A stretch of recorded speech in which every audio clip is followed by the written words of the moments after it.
विषय के जो अभ्यर्थी हैं, अगर वो डिस्क्वालीफाई नहीं होते, मतलब अयोग्य नहीं हो जाते हैं, तो उनकी नियुक्ति उनका पक्का है, क्योंकि वैकेंसी है ज़्यादा और अभ्यर्थी कम है उसमें। बीएड वालों को एक मौका है अभी अपनी जो भी लीगल रिकोर्स लेने करने का, या राज्य सरकार या एनसीटी अगर कोई अपने गाइडलाइंस अगर संशोधित करती है, को उनके पक्ष में निर्णय देती है, तो उनको एक मौका है। अगर कठिन आ भी गया अगर, तो भी इतनी बड़ी संख्या में कई अच्छे अभ्यर्थी होंगे, क्योंकि अगर प्राइमरी का भी अगर लिया जाए तो इतनी बड़ी संख्या में है, तो कट ऑफ मतलब अच्छा होगा। धन्यवाद सबका, सब लोगों ने सहयोग से और शांतिपूर्ण तरीके से परीक्षा दिया, इसके लिए वो भी बधाई के पात्र हैं। हम लोगों का आयोग में हमेशा से यह प्रयास रहा है कि हम कदाचार मुक्त परीक्षा कराएं, और आप लोगों ने देखा होगा कि 67th की पुनर्परीक्षा से ले करके अभी तक जितनी परीक्षाएं हम लोगों ने लिया है, किसी में भी पेपर लीक या वायरल होने की कोई बात नहीं आई है। और अब ये बिंदु जो है आप इतिहास अब हो गया हमारे लिए। और आप ये भी देख रहे होंगे कि आज की जो चर्चाएं भी हो रही हैं, वो वायरल या पेपर लीक के बिंदु पर नहीं हो रही है। अब परीक्षा की गुणवत्ता, प्रश्न पत्र की गुणवत्ता और इस तरह की चीज़ें की बातें हो रही हैं, जो कि अच्छी बात है। शैक्षणिक बिंदुओं पर अगर विचार विमर्श अगर होता है तो अच्छी बात है वो।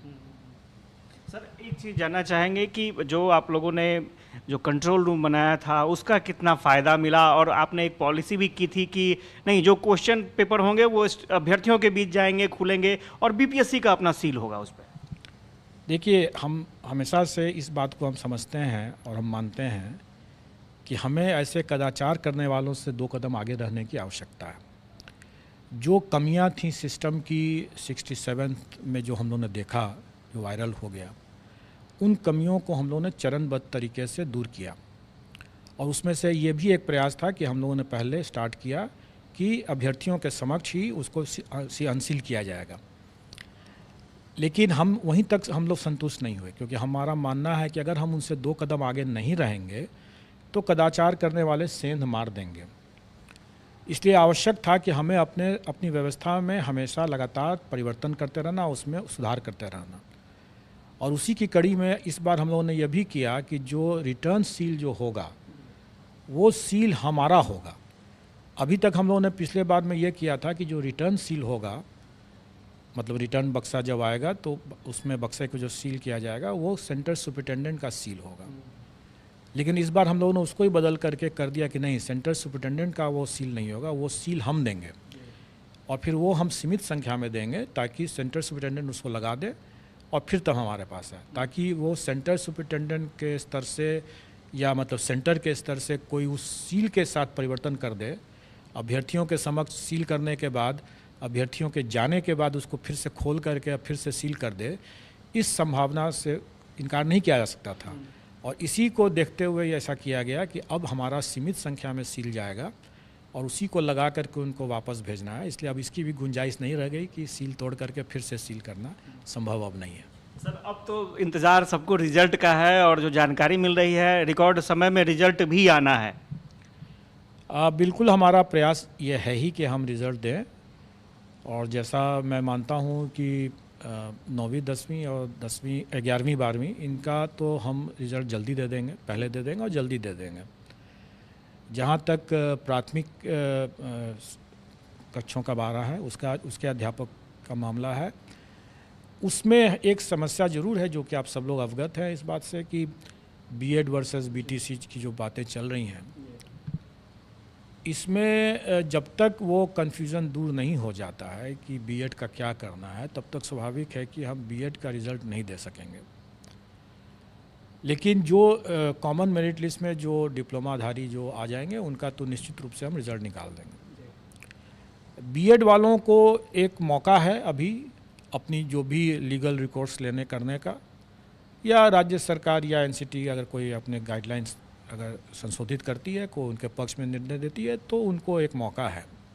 वेरिफिकेशन बहुत जल्दी स्टार्ट होने वाला है, और जहाँ तक मुझे अभी ज्ञात है वो हम लोग शायद 4 तारीख से ही शुरू कर दें, 4 सितंबर से। और ये डॉक्यूमेंट वेरिफिकेशन हमारा 11th 12th और 9th 10th और इसका होगा, और इसी में दिव्यांगजनों का भी हम लोग मेडिकल कराएंगे, क्योंकि इसके बिना हम परीक्षा फल नहीं दे सकते हैं। और स्वाभाविक है कि इसमें चूँकि ये ST वाले हैं इसमें, इसलिए सबके सब मैं समझता हूँ कि इसमें बिहार के ही निवासी होंगे, होना चाहिए। और इसमें हम लोग उनको अपने गृह जिला में ही ये डॉक्यूमेंट वेरिफिकेशन की व्यवस्था करेंगे, ताकि उनको ज़्यादा इधर उधर भटकना ना पड़े। लेकिन एक सीमित समय देंगे हम उन्हें, और उसी सीमित समय के अंदर में उनको डॉक्यूमेंट वेरीफाई कराना है और अपना जो मेडिकल कराना है जो दिव्यांगजन हैं। और अगर उसमें कोई मेडिकल में अगर उनको रेफ़र किया जाता है IGIMS में या किसी और हॉस्पिटल में, तो वहाँ उनको जा कर के इसको करवाना होगा, ताकि हम समय पर रहते हुए, मतलब मेरा मानना है कि 15 सितंबर तक अगर सब कुछ अपनी योजना के हिसाब से चलेगा अगर, तो 15 सितंबर तक इन लोगों का मैं परीक्षा फल देने की स्थिति में रहूँगा। और जहाँ तक प्राथमिक की बात है, वो मैंने पहले ही बताया कि उनका डॉक्यूमेंट वेरिफिकेशन भी हम लोग स्टार्ट कर देंगे, और लेकिन उसमें थोड़ा टाइम लगेगा। तब तक प्राथमिक के अलावे जितने लोग हम लोग कर चुके रहेंगे। तो प्राथमिक वाले में थोड़ा सा विलम्ब है, और विलम्ब का कारण एक तो यह है कि उनकी संख्या बहुत ज़्यादा है और उसमें हमें कई तरह की चेकिंग करनी है। और दूसरा जो BEd वर्सेस BTC का भी एक मुद्दा है। इसलिए इन सब को ध्यान में रखते हुए मेरा मानना है कि उनका डॉक्यूमेंट वेरिफिकेशन में थोड़ा टाइम लगा। मैंने अपने पिछले प्रेस कॉन्फ्रेंस में ये कहा भी था कि 20 से 25 के बीच के आसपास में मेरा मानना हो सकता है। उससे पहले भी हम लोग स्टार्ट कर सकें, लेकिन लगभग वही समय रहेगा। कट ऑफ के लेकर के हमेशा से ये जिज्ञासा लोगों को बनी रहती है, लेकिन मेरा मानना है कि अगर आप कुछ एक विषय को अगर छोड़ दें,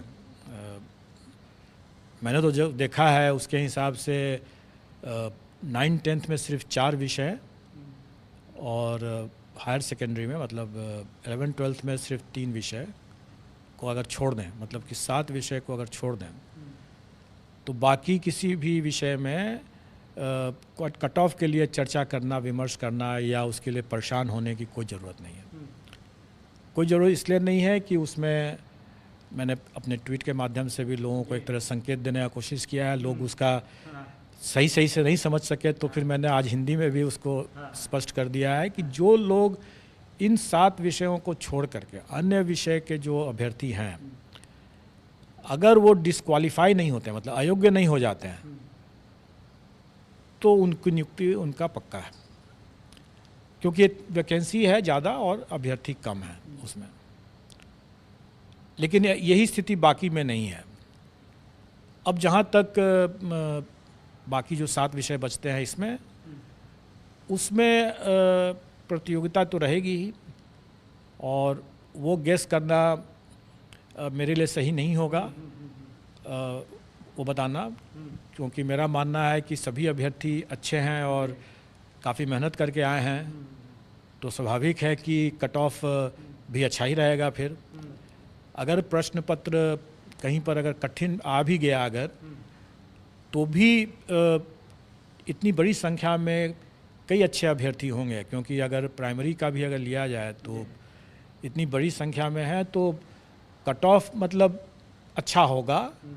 कितना होगा, ज़्यादा होगा, कम होगा, ये मैं नहीं बता सकता हूँ। कि हमारे जो प्रावधान थे वो पहले से दिए हुए थे, जो सरकार की नियमावली में ही घोषित है कि NCT का जो भी होगा परामर्श, उस पर सरकार का जो भी निर्णय होगा वही लागू होगा। तो अगर वो परिवर्तित हो जाता है तो वो परिवर्तित हो ही जाएगा। दूसरा कि माननीय सर्वोच्च न्यायालय का जो निर्णय है वो एक तरह से फोर्स मैज्योर कंडीशन है। फोर्स मैज्योर कंडीशन का ये है कि जो बाहरी कारणों से अगर जिस पर मेरा नियंत्रण नहीं है, अगर उन कारणों से अगर कोई स्थिति उत्पन्न होती है, तो उसमें हमें वापस करने का कोई प्रश्न नहीं उठता। ये तो मैंने कानूनी बात बता दिया कि हमें वापस करने का कोई प्रश्न नहीं उठता। लेकिन मेरा दूसरा पॉइंट यह है कि किसी ने वापस के लिए पैसे की मांग भी तो नहीं किया, किसी ने पैसे वापस नहीं मांगा। और ये कहना कि हमें यह राशि वापस करने की ज़रूरत है, तो मैं तो ये कहूँगा कि अगर आप वापस मांग लेते, सरकार के लिए जितना पैसा सरकार इसमें लेती है फीस परीक्षा में, किसको क्या लगता है कि क्या उतने ही में इसका काम हो जाता है? बिल्कुल नहीं होता है। ये सारी की सारी राशि जो है राज्य सरकार के खाते में जाती है और राज्य सरकार इससे कहीं ज़्यादा 2 गुना 3 गुना खर्च करती है इस परीक्षा को आयोजित करने के लिए। और राज्य सरकार के लिए अगर मान लीजिए कि अगर 1 लाख कैंडिडेट अगर बोलें कि हमको पैसे वापस कर दें, कर दिया जाएगा। सरकार के लिए कोई बहुत बड़ा रकम नहीं है, लेकिन अभ्यर्थियों के लिए कोई भी ये समझना होगा कि ये मांग करते हैं वो, तो क्या वो अपना रेस से बाहर होने के लिए तैयार थे? क्या वैसे बीएड अभ्यर्थी जो इस बात की मांग करते हैं, मीडिया पर मांग जरूर किए हैं, किसी ने ऐसे मांगा नहीं है पैसा, लेकिन अगर आप वो खुद भी सोचें, और मैं समझता हूँ कि उन्होंने खुद सोच ही लिया था और इसीलिए उन्होंने लिखित में मांग नहीं किया था कि अगर हम इस रेस से बाहर हो जाते हैं तो उनका सभी रास्ता बंद हो जाता है। फिर ऐसे तो रेस में हैं तो शायद कुछ संभावनाएं हैं। तो मैं समझता हूँ कि ये सिर्फ मीडिया के लिए उन लोगों ने ऐसी बातें किया और तरह तरह की अटकलबाजी लोग करते रहते हैं, ये बहुत गलत है। और ऐसे चीज़ों को मैं आपको बता दूं कि ऐसे एक अभ्यर्थी के मामले में हम लोगों ने उससे कहा भी, हम लोगों ने देखा उसके इस तरह की मांग मीडिया पर आई, सरासर बीपीएससी को बदनाम करने की इस तरह की गलत सलत बात बोले, हम लोगों ने उसको नोटिस कर दिया और नोटिस में उसने रोते हुए उसने लिखित माफ़ीनामा दिया है। तो मैं सब लोगों से ये बात कहना चाहूँगा कि एक आप ऐसी कोई बातें न करें जो बाद में जा कर के आपको नुकसान पहुँच जाए। मैंने पहले भी और हमारे आयोग ने भी इस बात को प्रकाशित किया हुआ है कि कोई अमर्यादित बातें कहते हैं, आप अभ्यर्थी हैं इसलिए कि आप राज्यकर्मी बनना चाहते हैं और राज्यकर्मी की गरिमाओं और मर्यादाओं का अगर आप उल्लंघन करते हैं तो हम ऐसे अभ्यर्थियों की अनुशंसा कतई नहीं करेंगे। और आजकल आप लोगों ने देख ही लिया कि फेशियल रिकॉग्निशन का ज़माना है। फेशियल रिकॉग्निशन से हम लोगों ने कई लोगों को चिन्हित किया है। हमारे लिए बहुत आसान है कि जो मीडिया पर जो लोग आकर के गलत सलत बात बोल के चले जाते हैं, वो समझ कर रहे हैं कि सब पर नज़र है। और हमारे सिस्टम के हिसाब से, जैसे मैंने बताया कि एक अभ्यर्थी को हम लोग नोटिस भी दिया और उसने माफ़ी भी मांगा है, हम सबको कर सकते हैं, सबको कर सकते हैं। जिनकी जो भी मेरिट लिस्ट में अगर आ जाते हैं, अगर हम उन पर पकड़ करके हम उनको उनके उस कारण परीक्षा करके उनको लिस्ट से बाहर कर सकते हैं। इसलिए उनको संभल करके बात करनी चाहिए।